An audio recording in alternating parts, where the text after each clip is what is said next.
જ્યારે સેવાનો સંકલ્પ અતૂટ હોય ત્યારે વાગડની ધરા પર ઇતિહાસ રચાય છે. 551 ટ્રેક્ટરનો આ કાફલો જોઈને તમારી આંખો પણ અંજાઈ જશે. કચ્છની ધરા એટલે શૌર્ય અને સમર્પણની ભૂમિ, અને જ્યારે વાત ગૌસેવાની હોય ત્યારે કચ્છના યુવાનો ક્યારેય પાછળ નથી પડતા. રવેચીનગર યુવા ગ્રુપ અને વર્ણેશ્વર યુવા ગ્રુપ આજે એક એવું કાર્ય કરવામાં આવ્યું જે સુવર્ણ અક્ષરે લખાશે. વર્ણેશ્વર દાદાનું મંદિર, જે ગૌરક્ષા, શૌર્ય અને બલિદાનનું પ્રતીક છે, ત્યાં આજે દાનની સરવાણી વહી. મિત્રો, એક નહીં, બે નહીં, પણ પૂરેપૂરા 551 ટ્રેક્ટર ઘાસચારો અર્પણ કરવામાં આવ્યો. આ માત્ર આંકડો નથી, પણ ગૌમાતા પ્રત્યેની અતૂટ શ્રદ્ધા છે.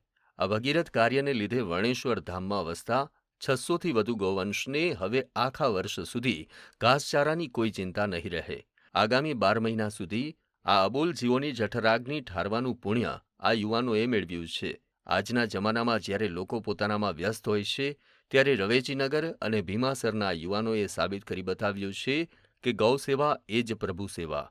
વર્ણેશ્વર દાદાના આશીર્વાદ અને આ યુવાઓની મહેનતને આજે આખું એક કચ્છ સલામ કરી રહ્યું છે. ધન્ય છે આ યુવા શક્તિને અને ધન્ય છે વાગડની આ પવિત્ર ધરાને.